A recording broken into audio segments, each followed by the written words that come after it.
Баршаңызға сәлем, сіздермен дәрігер Дина Мұқатай. Бүгінгі тақырып өкшенің жарылуы жайында. Яғни, өкше жарылудың себептері мен одан қалай арылуға болатынын талқылаймыз. Жалпы сізде өкшеңіз күнде жарылып, қанап, ашып жүре ме? Сіз күнде крем жағып жүресіз, бірақ ешқандай нәтиже жоқ па? Онда осы видеоны соңына дейін көріңіз. Себебі өкшенің жарылуында сырттай крем жағып қана қоймай, ішкі себеппен жұмыс жасау керек. Яғни өкшенің жарылуы денсаулықта қандай да бір ақаудың белгісі бар екендігін көрсетеді. Сондықтан өкшенің жарылуын күтім жасамағаннан деп қателеспеңіз, ол белгілі бір аурулардың пайда болуына белгі береді. Бірінші кезекте өкшенің жарылуы бауыр ауруларында кездеседі. Жалпы бауыр ағзада майлар мен дәрумендердің сіңірілуін және токсиндердің сыртқа шығарылуын реттейтін басты мүше. Егер де бауыр зиянды заттарды ағзадан шығара алмай қалса, онда ол токсиндер тері арқылы бөлінеді. Нәтижесінде тері құрғап, қабыршақтанып жарылады. Бауыр мен өт жолдары ауруларында майдың сіңірілуі бұзылады. Бұл өз кезегінде терінің майсыз қалуына алып келеді. Нәтижесінде өкшенің терісі жарылып құрғайды. Егер де өкшеңіз ешқандай күтімге көнбей жарыла беретін болса, бауырды тексеру үшін міндетті түрде биохимиялық қан анализін тапсырыңыз. Және де УЗИге түсіңіз. Осы арқылы бауырдың жалпы жағдайын бағалауға болады. Келесі кезекте өкшенің жарылуы гипотиреоз ауруында жиі кездеседі. Бұл ауру өз кезегінде қалқанша без гормондарының жетіспеуіне байланысты дамиды. Бұл гормондар терінің жаңаруына, ылғалдылығына және серпімділігіне тікелей әсер етеді. Жалпы гипотиреоз кезінде терінің ылғалдылығы азаяды. Май бездерінің жұмысы бәсеңдейді. Табиғи май бөлінбейді. Нәтижесінде тері қорғанышсыз қалып құрғайды. Сонымен қатар қалқанша без қызметінің бұзылуы теріге қажетті заттардың, яғни витамин А, Е, цинк дәрумендерінің жеткіліксіздігіне алып келеді. Егер де сізді құрғақ қабыршақтанған тері, бет пен аяқтың ісінуі, шаршағыштық, салмақ қосу, қоңыр түсті өкше жарықтары мазалайтын болса, міндетті түрде эндокринологтың консультациясы және қалқанша без гормондарына анализ тапсыру керек.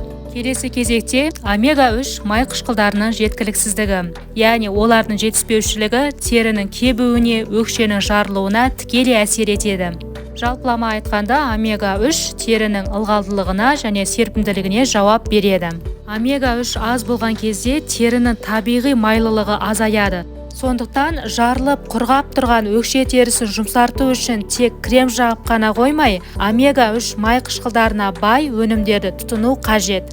Нақтылап айтқанда, омега-3-тің жоғары мөлшері майлы балықтарда, яғни лосось, скумбрияда, чия тұқымында, зығыр тұқымында, жаңғақтарда, зәйтүн майында өте жоғары болып келеді. Сондықтан өкшеңіз қатты жарылып жүрсе, міндетті түрде осы тағамдарды рационға қосыңыз.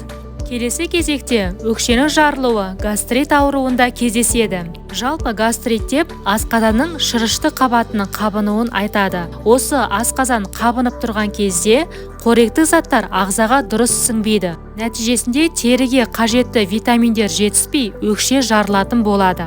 Егер де сізде асқазанда ауырлық сезімі, қыжыл, тәбеттің төмендеуі, терінің, өкшенің жарылуы, тырнақ пен шаштың сынғыштығы мазалайтын болса, міндетті түрде ФГДС-қа түсіп, гастроэнтерологтың консультациясын алу қажет. Және де қуырылған ащы тағамдарды, кофені шектеп, диета сақтаңыз. Егер де гастритті емдейтін болсаңыз, витамин В12, А және Е дәрумендерінің тапшылығы қалпына келіп, терінің жалпы жағдайы жақсарып, өкшенің жарылуы тоқтайды. Келесі кезекте бізде қант диабеті. Бұл кезде өкшенің жарылуы өте жиі кездеседі.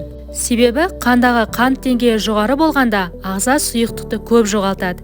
Нәтижесінде тері құрғайды. Сонымен қатар диабет қан тамырларды зақымдайды. Өкшеге бұл кездері қан аз барады, теріге қажетті қорек жетіспейді. Диабет кезінде терінің кішкентай бір бөлігі зақымдалса, оның жазылуы баяулайды. Терең жарықтар өз кезегінде диабеттік табанға, егер уақытылы емделмесе, аяқтың ампутациясына алып келеді. Қорытындылай келе, өкшенің жарылуы бұл жай ғана аяқ терісінің мәселесі емес, ішкі ағзалардан сигнал беріп тұрғандығын көрсетеді. Егер сізде өкше ешқандай күтімге көнбей жиі жарылатын болса, мен айтқан анализдерді тапсырып, медициналық тексерістен өтіңіз. Бүгінгі берілген ақпарат сіздерге пайдалы болды деген ойдамын. Видео ұнаса лайк басып, каналға тіркеліп алыңыздар. Келесі видеода қандай тақырып болғанын қалайсыз, комментарийге жаза кетіңіз. Сау болыңыз.